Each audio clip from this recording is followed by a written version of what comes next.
누가복음 19장 28절입니다. 예수께서 이 말씀을 마치시고 앞장서서 걸으시며 예루살렘으로 올라가고 계셨다. 예수께서 올리브 산이라 불리는 산에 있는 벳바게 베다니에게 가까이 오셨을 때에 제자 두 사람을 보내시며 말씀하셨다. 맞은쪽 마을로 가거라. 거기에 들어가서 보면 아직 아무도 타본 적이 없는 새끼 나귀 한 마리가 매어 있을 것이다. 그것을 풀어서 끌고 오너라. 혹시 누가 너희에게 왜 푸냐고 묻거든 주님께서 그것을 필요로 하십니다 하고 말하여라. 보내심을 받은 사람이 가서 보니 예수께서 그들에게 말씀하신 대로 그대로였다. 그들이 새끼 나귀를 푸는데 그 주인들이 그들에게 말하였다. 그 새끼 나귀는 왜 푸는 거요? 그들이 대답하였다. 주님께서 그것을 필요로 하십니다. 그리고 그들이 그 새끼 나귀를 예수께로 끌고 와서 자기들의 옷을 나귀 등에 걸쳐 얹고서 예수를 올라타시게 하였다. 예수께서 나아가시는데 제자들이 자기들의 옷을 길에 깔았다. 예수께서 어느덧 올리브산의 내리막길에 이르셨을 때에 제자의 온 무리가 기뻐하며 자기들이 본 모든 기적을 두고 큰 소리로 하나님을 찬양하면서 말하였다. 복되시다. 주님의 이름으로 오시는 임금님, 하늘은 평화, 지극히 높은 곳에는 영광. 그런데 그 무리 가운데 섞여 있는 바리새파 사람 몇이 예수께 말했다. 선생님의 제자들을 꾸짖으십시오. 그러나 예수께서 대답하셨다. 내가 너희에게 말한다. 이 사람들이 잠잠하면 돌들이 소리 지를 것이다. 아멘. 여러분 주간 잘 쉬셨습니까? 예, 이번 주 우리 한 주간의 첫날입니다. 그리고 우리 고난 주간 우리 첫 번째 우리 새벽 기도회인데 이번 주 한 주 동안 이 고난 주간 동안 주님과 동행할 수 있는 믿음의 시간들이 되어지기를 바랍니다. 이 고난 주간에 여러분들에게 주어진 이 삶 가운데서 예수님의 말씀과 온전히 동행할 수 있는 믿음의 길들이 되어지기를 또한 바랍니다. 여러분들에게 정말 여러분들에게 필요한 것이 무엇이 있습니까? 여러분들 중요한 것이 무엇이 있습니까? 묻는다면은 여러분들은 무엇이라고 말씀하시겠습니까? 아마 각자 다르지만 아마 각자 가지고 있는 또 집에서 또 아니면 개인적으로 가지고 있는 정말 필요한 것들을 여러분이 가지고 있을 것이고 아마 필요한 것 정말 필요한 것도 있지만 그냥 필요한 것도 있을 것이고 있어야 되고 없어도 되는 것들이 있을 것입니다. 그러나 그 필요한 것들 정말 필요한 것들이 있는데 그 필요한 것을 나만 쓰는 것이 아니라 다른 사람이 쓰자고 했을 때 여러분들은 어떻게 반응할 것인가 한번 생각하는 시간들이 되어지면 좋겠습니다. 오늘은 35번째 우리 예수님 발자국을 찾아가는 날인데 오늘은 예수님의 필요성 이 부분을 함께 나누려고 합니다. 오늘 예수님께서는 예루살렘에 이제 입성하시는 과정에서 이제 여기 나와 있는 이 벳바게 베다니 가까이 오실 때 제자 두 사람 불러서 이렇게 이야기를 합니다. 이 맞은쪽 마을에 가면 거기만 아무도 타지 않은 나귀가 있을 것이다. 이 이야기를 가져오느라 이렇게 이야기합니다. 뭐라고 되면 여기에 가면은 매여 있을 것인데 그것들을 풀어서 끌고 오너라 이렇게 이야기를 하시게 되었습니다. 아마 요즘 이러면은 걸린 사람은 현행범이 될 것이고 아마 예수님은 뭐가 되는 거죠? 이제 예? 장물합이 공모한 것에 대해서 이것을 뭐라고 합니까? 이것을 이렇게 죄를 만든 사주한 죄로 아마 예수님이 걸리지 않으셨을까? 딱 그겁니다. 가서 그렇게 얘기하지 않습니까? 이 제자들이 맘먹고 간 것이 아니라 제자들은 가서 해온 거고 예수님께서 거기 가면 매여 있을 것인데 그것을 풀어서 끌고 오너라 이 이야기를 하게 되어집니다. 완전 조폭들이 알 수 있는 한 방법을 이야기를 하고 계시죠. 그러나 어쨌든 이 모든 일들은 하나님의 역사의 한 가운데 이루어진 한 일들입니다. 근데 이제 당연히 이것을 훔쳐라는 게 아니라 이것을 풀고 오는데 주인한테 이런 이야기를 하라는 무슨 이야기를 하는가 하면은 왜 푸냐 묻거든 주님께서는 그것을 필요로 하십니다. 이렇게 이야기를 하라는 겁니다. 주님께서 그것을 필요로 하십니다. 그래서 실제 이 제자들이 그 동네에 갔을 때 새끼 나귀가 있었고 이 새끼는 매여 있는 새끼 나귀를 풀게 되어지니까 그 주인이 왜 푸는 거요? 당연히 하지 않았겠습니까? 그때 이 제자들이 주님께서 그것을 필요로 하십니다. 이렇게 이야기를 했다는 겁니다. 그리고 예수님께서는 이제 그 가져온 나귀를 여기에 옷을 얹히고 안장같이 하고 올라타고 그리고 예루살렘에 입성을 하게 되어집니다. 이제 우리 예수님의 입성에 대해서 이제 여러 군데 이렇게 쭉 나오는데 그 중에 한 부분이 바로 이 말씀입니다. 저는 이 말씀을 읽으면서 주님께서 필요로 하는 것들이 무엇이 있을까 이런 생각을 해봅니다. 그리고 주님께서 필요로 하는 것이 있다고 하셨을 때 우리는 어떻게 반응하겠는가?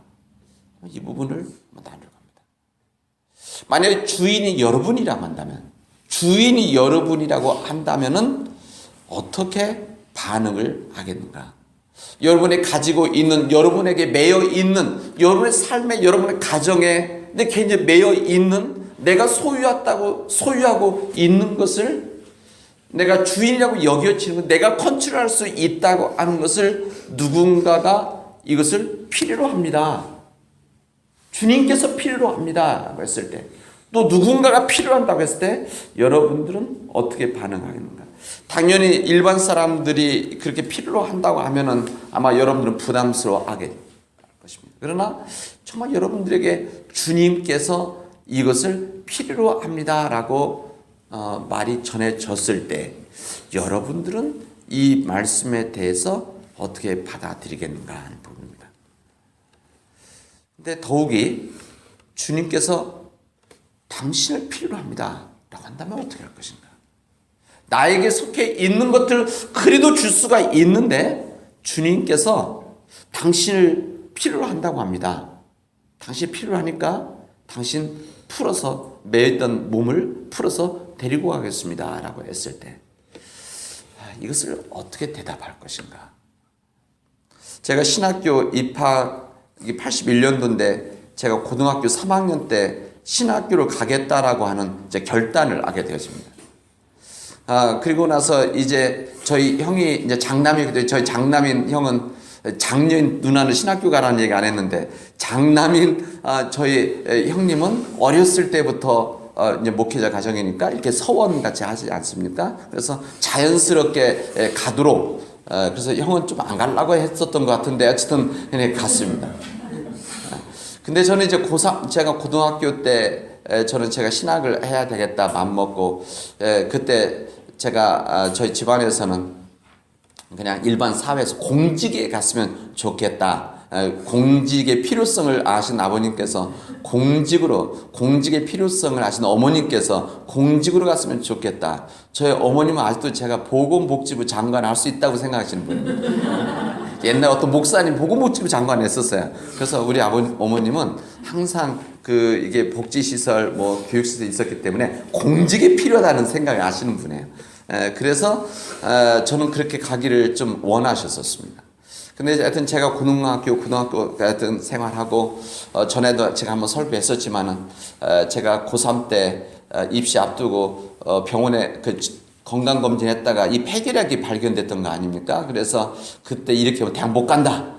그래서 그때 만약에 발견되지 않았으면 입학하고 나서 입학시험 합격했더라도 떨어지는 그런 상황인데 어쨌든 발견이 되어져서 초기였기 때문에 몇 개월 이제 치료받고 이제 완치돼서 이제 합격하고 신체 검사에서 이제 통과가 됐던 거죠.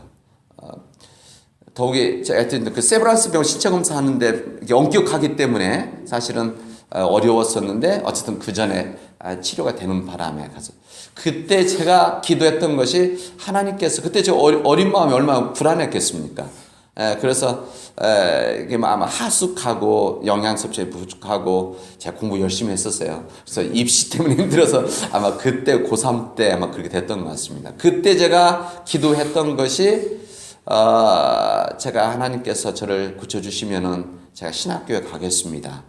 그리고 제가 고3 때인데 제가 성가대 빠뜨리지 않고 그때 이제 고등부 때 고3 때 되면 성가대 안 하는데 그때 저는 끝까지 성가대 하겠습니다. 그래서 성가대 촛불 드는 게 있어요.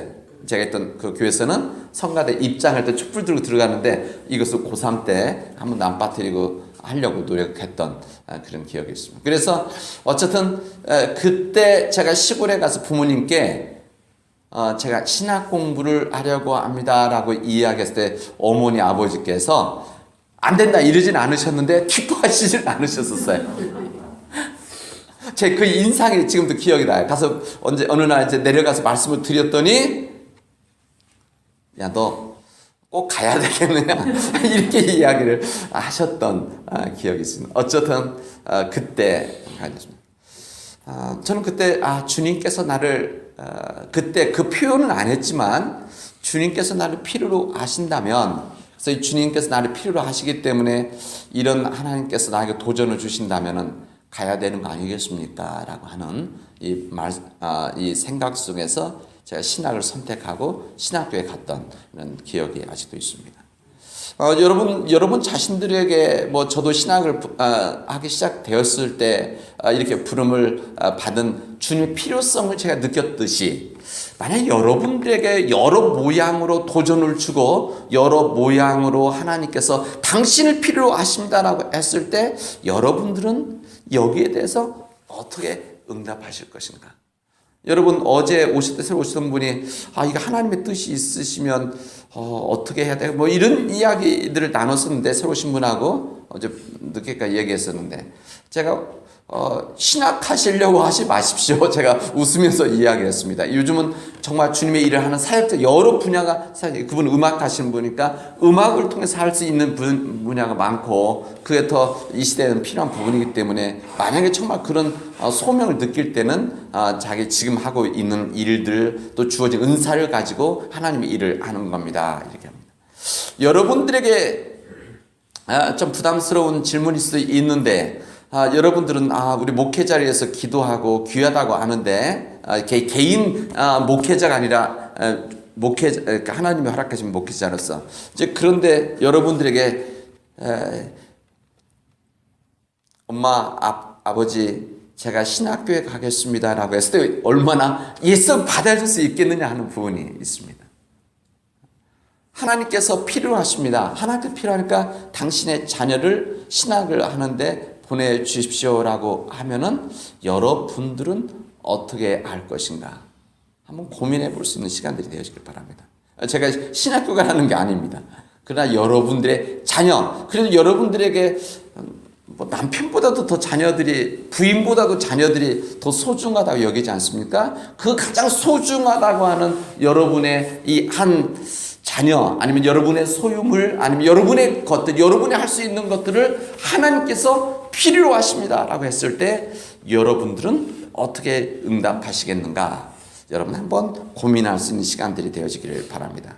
여러분, 우리가 가지고 있는 것들은 참으로 많은 것들이 있습니다. 여러분 참 부자의 삶을 살아가고 있는 겁니다. 여기 미국 땅에 살고 있고 실리콘밸리 지역에 살고 있는 부자가 아니라 여러분에게 이미 주어지고 여러분 누리고 있는 것들이 참으로 많이 있습니다.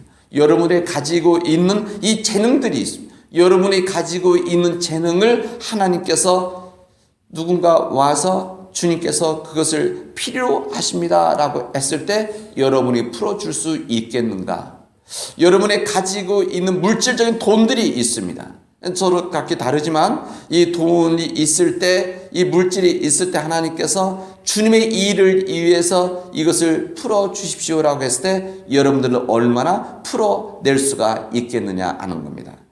여러분들에게는 가지고 있는 시간들이 있습니다. 여러분들의 주어진 이 시간, 돈과 같이 여기는 그 시간, 때로는 여러분들이 여유를 즐길 수 있는 이 시간을 하나님께서 필요로 한다고 했을 때 여러분들이 주님께서 필요로 하시면 쓰십시오라고 말할 수 있겠느냐는 겁니다. 여러분의 가지고 있는 모든 삶의 상황 가운데서 주님께서 필요하십니다라고 이야기했을 때 여러분들은 그 주님의 질문 앞에 여러분들이 어떻게 반응하고 여기에 믿음의 판단을 하고 여기 믿음의 결단을 할 것인지를 오늘 여러분들이 고민하고 또한 기도하고 이 날을 위해서 여러분 신앙적인 내적인 힘을 키워 나갈 수 있기를 바랍니다.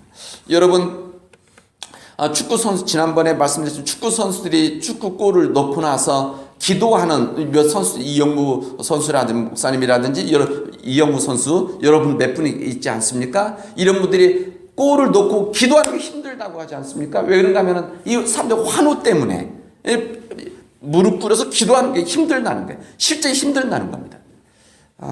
마찬가지로 저는 여러분들에게 하나님의 이런 질문이 언젠가는 주어질 텐데 주어질 수 있을 텐데 아마 지금 주어지고 있는 사람들도 있을 텐데 이때 그렇게 머리 숙여서 기도하고 써 주십시오. 주님 필요하시다면 저를 아니면 제가 가지고 있는 것을 제가 할 수 있는 것을 써 주십시오. 쓰십시오. 제가 없이 살아가겠습니다. 이렇게 고백할 수 있겠느냐는 겁니다. 저는 이렇게 쓰임받을 수 있는 것이 내 몸이라면 이게 바로 우리 자신들이 주님의 거룩한 도구로 쓰임받게 되었습니다.